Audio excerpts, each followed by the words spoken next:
Have you ever mourned the life that you thought that you'd have? Some grief has no obituary, but it still haunts you. Welcome to the Pain Project, the space between what was, what could have been, and what never had the chance to exist. Today's episode is for the grief where there is no funeral, the sadness that doesn't fit into some sympathy card, the heartbreak that never got to call itself lost. And we're gonna call this the ghost of what you wanted.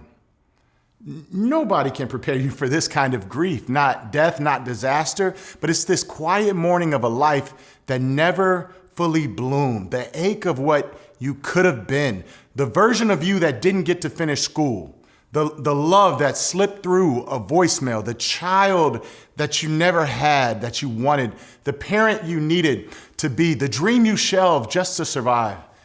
You know, we don't talk about it because it feels selfish. But grief doesn't care if it's polite. It shows up anyway. And this type of grief shows up in fatigue and in bitterness, in the silent what if that hums beneath your routines. You begin to mourn what didn't happen with the same ache as what did happen. And we tell ourselves this lie of moving on. See, culture will tell you, just get over it, move forward, stay busy, manifest something else. But you're not stuck because you're weak. You're stuck because a part of you never got to say goodbye to this future you that you once believed in. Grief, writes Francis Weller, is not a problem to be solved. It's a presence to be tended.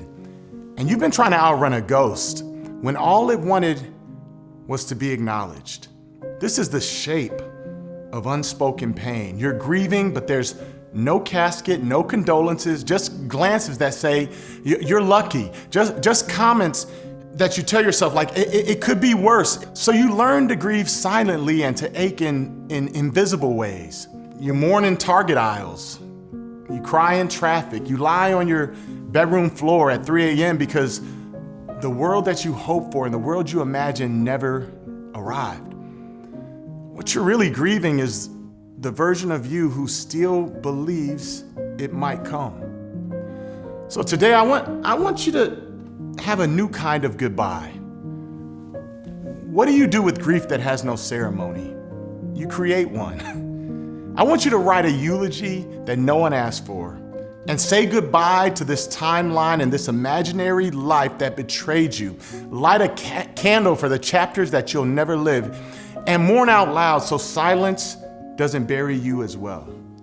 Because healing isn't forgetting, it's remembering without falling apart. It's honoring what never was so you can make space and begin to make space for what still might be.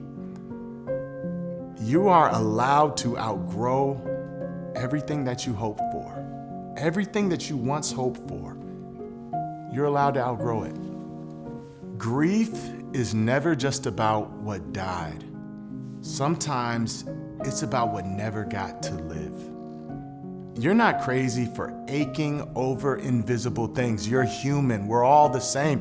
So if you're mourning the life that you thought that you'd have, the person you thought that you would be, the career you thought, look, know this, you are not behind, you are not broken, you are becoming. And that too is a kind of resurrection.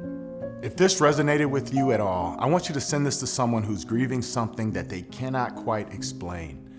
The friend who didn't have the wedding, the parent who's waiting for that prodigal child, the artist who gave up their dream just to make ends meet.